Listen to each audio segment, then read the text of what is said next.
to another Digital Learning Day presentation. Tonight we have Lydia. Lydia is going to be talking to us about Canva, but first let me tell you a little bit about her. Lydia is a teacher with North Carolina Virtual Public Schools. She's also an instructional leader with the professional learning team with North Carolina Virtual. Lydia tonight is going to be telling us how to use Canva and how to design in Canva, and I'm going to turn it over to her. Thank you so much, James. So what I have done is I have opened up, this happens to be our professional learning account, so you would just go in if you chose to use Canva, which is a wise choice, and you would create an account, and it is free. And what you can see on my screen there is that we basically have a repository of all of the images we have made inside of Canva. So if I make something that I really like and I want to come back and tweak it, or I want to make a new copy of it, I can do that. So that's one really cool thing about Canva, is that it always holds a library of my creations here. So when you get into Canva, you'll come into this Create a Design page, and that's the first page that opens. And you have all these really cool options. So social media is just a basic, as you can see, I hope you can see, I'm hovering over. The social media is just a generic size. It's 800 by 800. That'll work on Facebook. It'll work on Twitter, actually. But if you're using it for your courses, it's a nice size. You can size it down if you need to, but it's a nice size. This Facebook cover one, the 851 by 315, fits perfectly if you're in Blackboard like I am. I teach credit recovery. I use the Facebook cover size for my banners up there at the top of my course. It fits perfectly. I don't have to resize anything. The blog graphic size is nice for a really cool looking infographic in my announcements, and I've used that multiple times.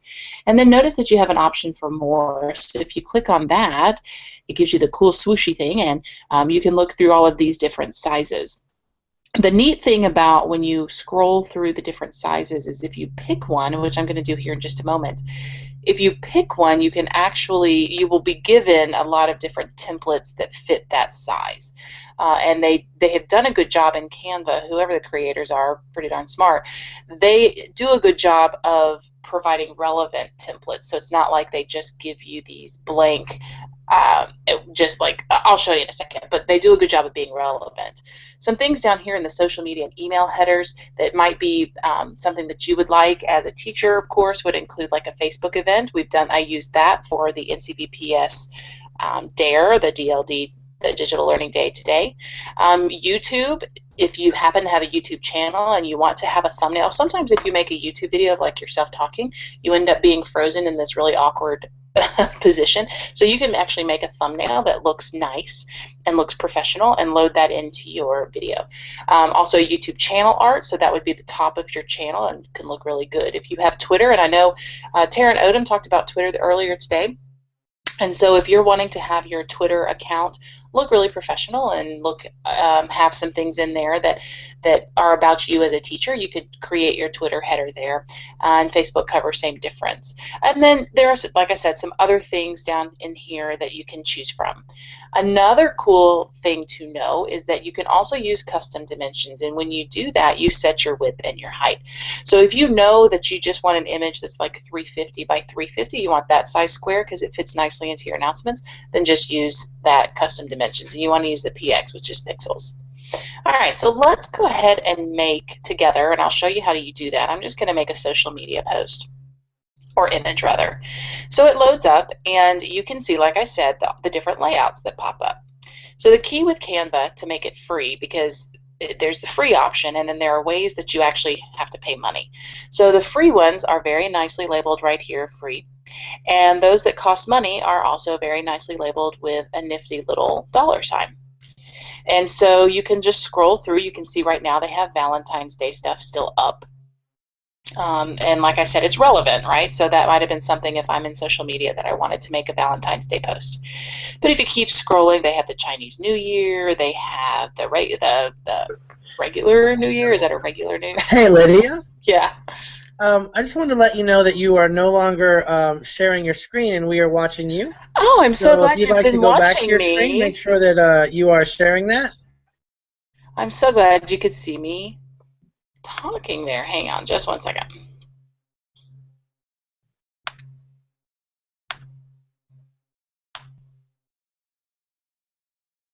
Is that better? Perfect, yes. Okay, all right, I'm sorry. So let me go No back. problem. Did you see me talking about or scrolling through the templates? Yeah, we heard you talk about it, but we couldn't see the template, so you might want to show that as you get rolling. Okay, so here you go. There, like I said, there were Valentine's templates. There are Chinese New Year templates. I used this one right here with the XO, and I made it the way I wanted it to look. It didn't quite look like that, and so on. So there's lots of different things that you can use if you're wanting to make a cool quote for your class. They give you some templates there. The elements that they provide for you, they have holidays specific, so they still have Valentine's up. I'm sure they'll come in with some St. Patrick's Day stuff. Grids really just helps you if you're going to put in images. If you can see that there and you have some images you're going to use, it helps you fill those in nicely. Frames, same way. You can, it's sort of like the grids, but it's a little bit different. You can see how they have created some of that stuff there. Shapes is where you find just your generic shapes and then a little more exciting as you scroll through. They are all white because you can change the color. And so they have, like I said, more and more and more here if you're just wanting to look at the general items that they have. And then these typically show the free stuff first, and then they do have some items that are listed as costing money. Text is where you can either get some of the items they have already created for you, or you can create your own. So like if I pop this in there, and I can choose from all of these really awesome fonts, and then I can choose my size, I can choose my color. And you can actually come in here and change the hex code if you know what the hex code is. If you're that advanced or just happen to know what that was. When I learned that, I kind of geeked out, so I enjoy doing that.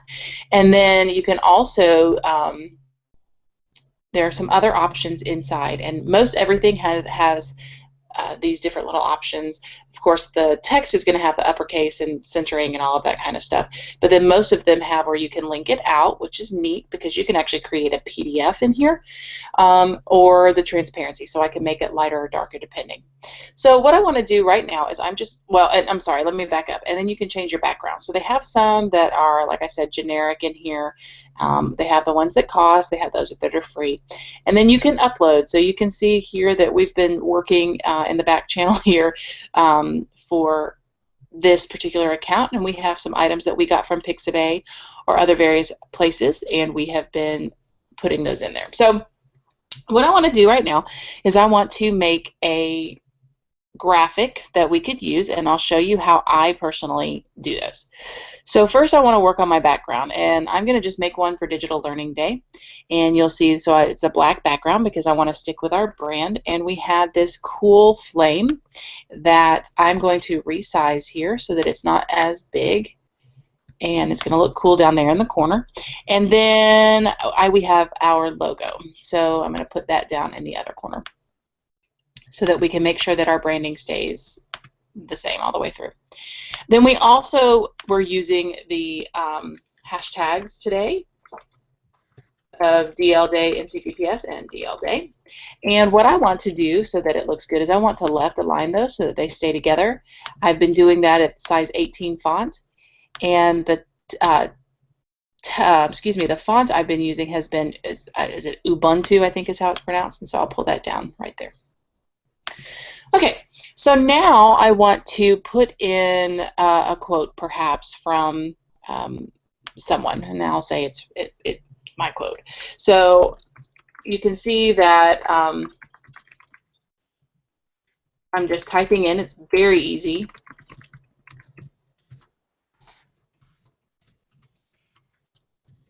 There you go, at any time. And I am going to pull that up there. Okay, so one tip that I have when you're creating images, notice that I have used the Ubuntu down here, and this up here is Abril Fat Face. And while that's a cool font, it doesn't match that, and then now I've got yet another font down here in our logo. So in order to keep it pretty streamlined and looking professional, I want to change this also to Ubuntu. So I'm going to do that. And then what I will also do is put who said it, so that was me. And I'm going to put that down here, and I'm going to change the color. So these basic colors come up, and like I said, I could change the hex code if I wanted, but I'm just going to change it to the yellow, and again, the Ubuntu right there. So see, easy peasy. It looks really clean. It looks really nice. I am ready to put that into my course if I wanted to. In order to do that, and I am going to show you another trick here in just a second, but if I wanted to do that, I'm going to download. Notice that I have two options, or four options really. I can put it on a web, I can put it high quality. I always pick high quality so that it's crisp and clean once it's saved. And then you can also do a PDF, and what's cool about doing a PDF is that I can put those links in. Remember we talked about how I could link this right here, digital learning. I can link it to, maybe I just want to go to ncbps.org and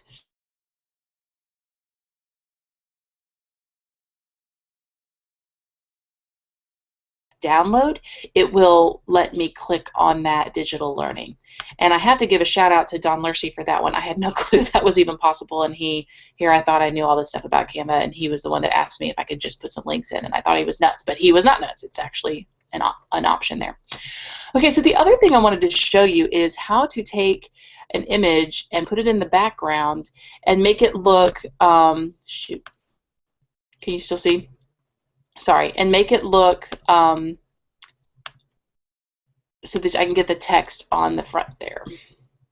So see that I have the text on top, but it's really, really hard to read because this image is so bright. It doesn't contrast enough. So I'm going to come down here and I'm going to change my transparency until I can see those words a lot better. Now notice that my yellow got lost here, so I probably would change that over to black. And the other thing I would say is that I personally don't think this looks very nice, this random black square. So I would go and get our or I would either pull it up here, or I would get one of the ones that we have that has a white background, so it's really clean looking. But that's easy to just bring an image in here and make it transparent so that it's still there, but it doesn't take over what I'm trying to get across in my image. I'm trying to think if there's anything else. If I'm working on a dimension that is too small, like this is pretty good, easy to see, but if it was too small and I need to be able to see a little bit better, I would I can just do this plus sign here, so I can really get in there if I needed to do some tiny work. Maybe I want to put arrows in, and it's kind of hard to do because they're so small, and I can just zoom in there a little bit. And let's see, so the elements I want to bring in and do an arrow. I'm like, oh my gosh, can't find an arrow, so let me search for one. And so see, it brings me all of these options here, and I can just pull one in. I can turn it with my little doohickey guy there. That's a technical word, is doohickey. And then I can just bring it over there. And then I want it to be in the back because I need that, that word to be on top. So there you go. And la-di-da. And then maybe I want to get a light bulb. So notice when I do light bulb, most of them they're going to cost me some money. But there is one in here. That was an icon. This doesn't really go with the colors, but that's okay. I will change the colors to yellow and magical. So now my picture is getting a little bit busy, but you see what I can do here. I can find all of these elements. I can use them if I want to. Let's say I want my light bulb to have a square behind it, and I want it to be red. And now, let's say if I was building an icon for my course, and every time I have my informational piece for my announcement, I put a light bulb in, so my students learn to look for that as the information piece for the day. So I'm wondering if anybody has any questions. That's only been about 15 minutes, but James, can you tell me if anybody has asked anything or made a comment that maybe needs some help?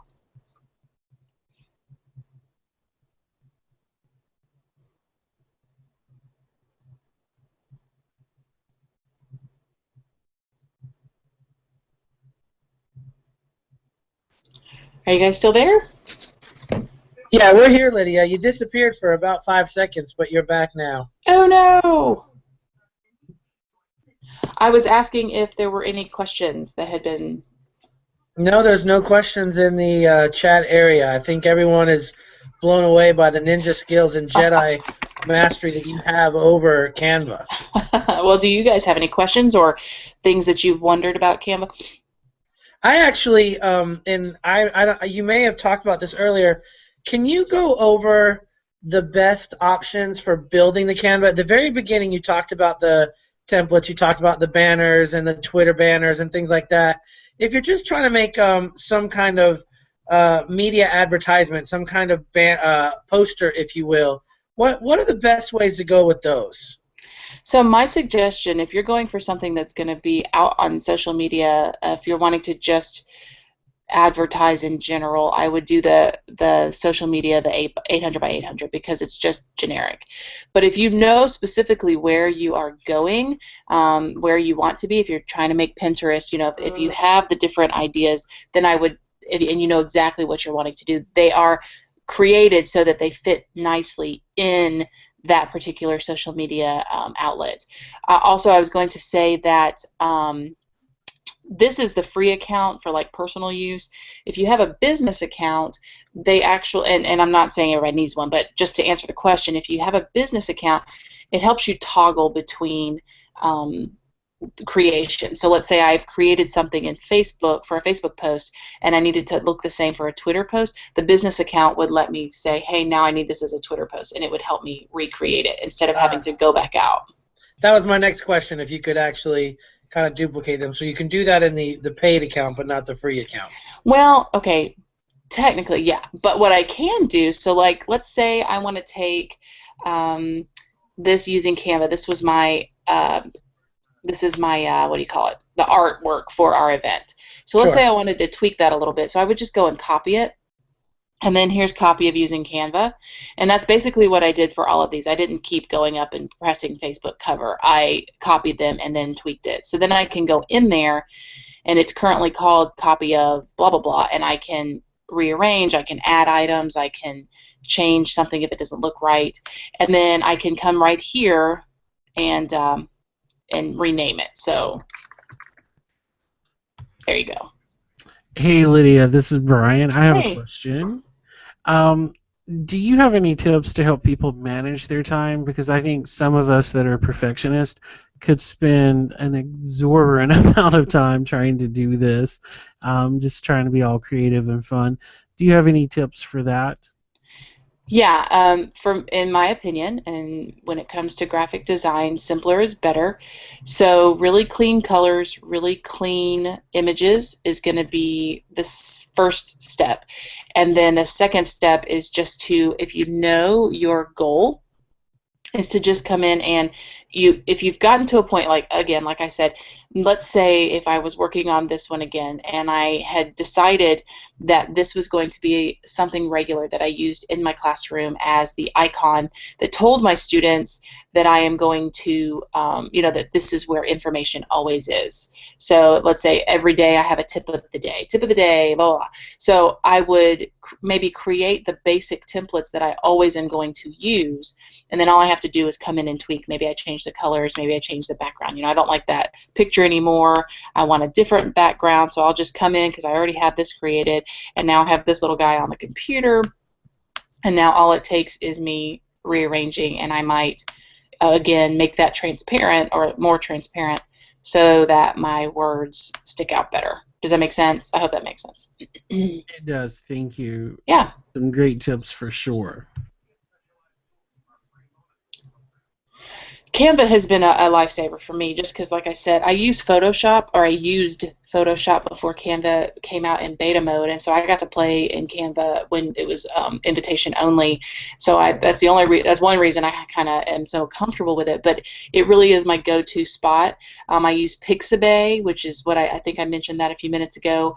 Pixabay.com, I think, and it is a free option, public domain, royalty free, and that's where I got this little guy that's on the computer, and this flame. Both came from Pixabay.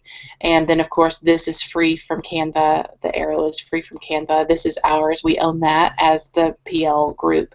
So, you know, I did some work back there in Pixabay to get some of these things that you see in our little uploads area. Well, I can second what Lydia is saying. Canva has been a lifesaver. I've only been using it for a few weeks, and I've not only enjoyed doing it, but been able to create some of the things that we've needed in our shop at Professional Learning at North Carolina Virtual. My last question that I have is, over your right shoulder is an incredible piece of artwork. Is that from Canva as well? Can you see me again? Yeah. Oh, shoot. No, that is from my now 11-year-old, but she was 3 when she made it. That's funny. I don't know why it keeps toggling off, but oh well. I'm glad you got to see me. Glad I wasn't doing something crazy. No, you weren't. You were fine. I would have let you know. I would have back challenged you if it got too bad. Okay. We don't have any questions in the chat, and if we don't have any more questions in the room, Lydia, I'd like to thank you for everything that you've brought today. I think you have certainly enlightened us with tips for both our announcements in our teaching blocks or adding to those announcements, and for those of us who just like to play in Canva and do other things with it, a new and deeper understanding of those as well. So with that being said, if there's no other questions, I'd like to thank you and give you a round of applause and hope everybody joins me in that. And please remember that every day is a digital learning day.